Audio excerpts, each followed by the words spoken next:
We actually had a great little moment too about Meghan Markle because people were talking shit about she's tried to hide her blackness. I'm like, I don't think so. I'm like, you were on Suits with her. Did you know she was black? And he said, well, of course I did, but more importantly, she knew. And I'm Mm. like, that means you took the time to see her and really like check in with like who she was as a person. But also, I'm like, that's the key answer. Y'all out here talking about, well, I don't think like she knew that she was black. Like, so just, it's just a fascinating conversation and an honor to meet him and just a lovely, lovely guy. Yeah, yeah. You know, it's interesting you said he checked in with people. Malcolm did a lot of that. He did a lot of checking in with people.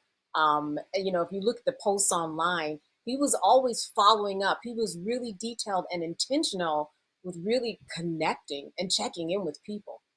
I think like you can be a good actor by being a student of people. And I think that's partly what he's bringing to bear, that he's like looking deeply at people and really paying attention to others. And I think some of us get stuck only thinking about ourselves. And, it's admirable when you can spend more time thinking about others. And I think that he was able to like see others in a way that allowed him to really, um, you know, replicate other people. We actually had a really open and frank conversation about Malcolm and Eddie, which was totally different than his Cosby experience. He Yeah, yeah, yeah. literally said we Break, can hated you each break, other. break, can you break it down? Because, you know, these are the things that people should know about. He said we hated each other, and referring to Yep. him and Eddie. And the way he explained it was that Malcolm had come from the Cosby School, in that on the Cosby Show was very important to show Black people in a positive, uplifting, empowering light, and that show was amazing for that.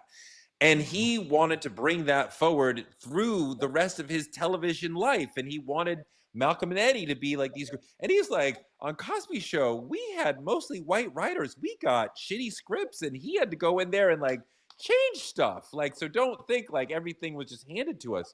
So, it seems like Eddie, per Malcolm's description, came from more of the Richard Pryor school of things. And I am the biggest Richard Pryor fan there is, but I think by that he meant just go for the funny. And I could see Uh-huh. where Eddie would be like, let's just make him laugh. And Malcolm would be like, but we could also uplift and educate and do so much more within the broadcast and the fabric of, and Eddie being like, nigga, can we just make him laugh? You know what I mean? And like, but Malcolm held to his principles and the way that he felt like television should be done, which is that it should be uplifting to Black people. And that was a big source of the conflict between them. Yeah, yeah.